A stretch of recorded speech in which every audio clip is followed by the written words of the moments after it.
I am endorsing Kamala in these elections, at least in the swing states. Elsewhere, I endorse Chase Oliver, the Libertarian candidate, because I think his positions are the most aligned with mine.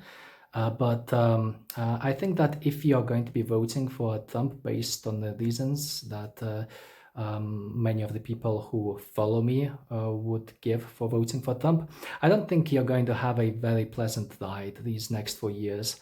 I view Trump as this kind of, there's King Midas who turned everything he touched into gold. And I view Trump as a kind of Midas candidate. Everything he touches turns to shit. And he promises a lot, but the cake is a lie. We found that out. We've had 8 years to see how it works with him.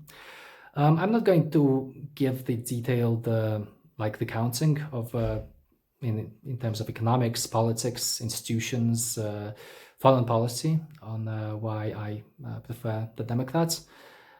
Given those two choices, if you're interested in a more detailed write-up, then do go to my Elite Human Capital blog. I wrote 7,000 words on precisely that issue, Elite Human Capital, ehc.zone. Here I'm just going to talk about the 3 or 4 most important reasons that I think would be appealing to most futurists, transhumanists, crypto people. So things like cryptographic freedoms, AI, bioaccelerationism, and why allying with Trump is better to have him as an enemy, frankly, than as a putative ally. As regards bioaccelerationism, you have J.D. Vance talking about subsidizing IVF, progressive stuff like that, useful stuff like that. You have Musk promoting natalism, but the problem is that the Republicans do have to pander to a deeply bioconservative constituency. So in practice, if you look at the actual voting records, they keep shooting down pro-IVF bills. You can support them for the natalism if that's what you're obsessed with, but again, Elon telling Taylor Swift that offering to impregnate her unsolicitedly, Vance calling childless woman Catwoman. I don't think that's going to play well. I don't think that's going to be a good thing for the natalist cause. You might want to do artificial meat research, but the census banned it because it's sort of like a plot of the globalist elites to drain our bodily fluids. You can, what's going to be next? Are we going to revive the stem cell culture wars of the 2000s? You have to deal with reality as it is, and they've allied with the tech right, which does have socially liberal, bioprogressive views, but it's unclear who's going to win between them and the actual Republican constituency. So that doesn't look very good. Cryptographic freedoms. A few years ago, Trump was saying that Bitcoin was a threat to the US dollar. Now he's really pumping it. But is he doing it because he is woken to the potential of decentralization and democratic governance and transparency and ZK privacy, offered by this brave new cryptographic world, or is he doing it because he wants to pump? He discovered that it's a nice new scam to pump his NFTs and shitcoins to his MAGA followers. Again, based on the record, I think it's pretty clear that he just views it as a way to make a quick buck. He doesn't have any philosophical investment into it or any understanding of what cryptocurrency or what blockchain are. He had 3 years to free Ross Ulbricht, Snowden, Assange. He didn't do it. In fact, the Trump administration harassed them. Claims to be a free speech candidate, but in the same breath, he talks about jailing all his enemies, jailing the people who criticize his Supreme Court judges, who reversed Roe versus Wade. He is, like both he and Vance, want to criminalize the burning of the US flag. Not really sure how that's consistent with either freedom of speech or with property rights for that matter.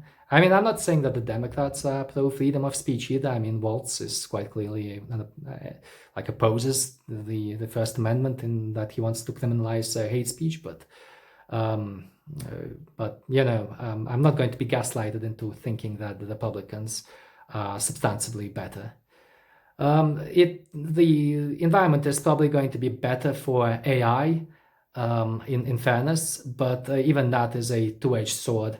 What seems to have happened is that members of the tech right have situational awareness pilled the Trump administration. So situational awareness, the report by Leopold Aschenbrunner, in which he states that AGI is close and that the US should aggressively pursue it so that China doesn't get there first.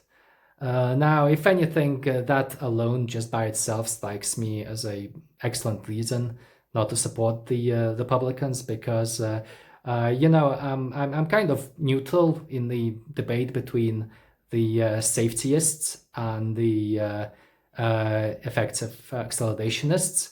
Now, obviously, AGI. If you're like serious about AGI as this thing that's escapable as any as the most elite human, while being able to think a million times as fast, and which will quickly leapfrog to ASI, superintelligence, to which we are as slow-moving plants with weak signs of intelligence.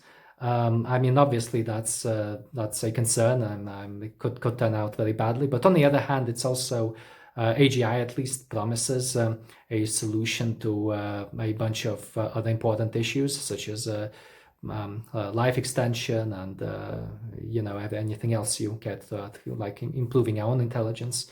That could all be solved a lot faster if we had aligned AGI. So again, I'm neutral. I'm not really sure where the risks lie. But what I am pretty sure about is that focusing explicitly on military dominance, weaponizing AI from the very start in a race with China, that isn't going to end well. I mean, all the sci-fi tropes are against it. You know, first law of robotics in Asimov.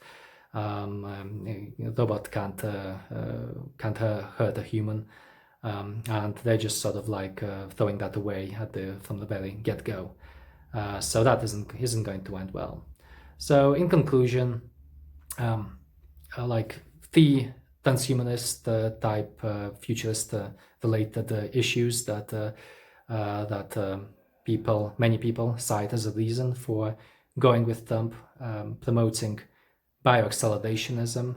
I think that in practice, whatever game they talk, the cake is going to be a lie. They have a bioconservative constituency that they have to answer to, and all this nerd shit is going to go by the wayside. That includes any HBT stuff as well, by the way, because you know you can. I mean, yeah, Vance leads us, but on the other hand, you have a large constituency there, which views feminism and human enhancement as basically this eugenics, like evil eugenics technology invented by feminists a century ago in order to genocide black babies. So even if you're like Nathan Kofnas and you think that electing Trump is going to help you effect your hereditary and evolution, I don't think it's going to work like that, bucko. Cryptographic freedom, not going to happen. Again, the shitcoins might pump. I expect Trump's election is going to be bullish in the short term for shitcoins especially. But again, crypto isn't about pumping shitcoins at the end of the day or making a quick buck. That's not what I'm in it for primarily.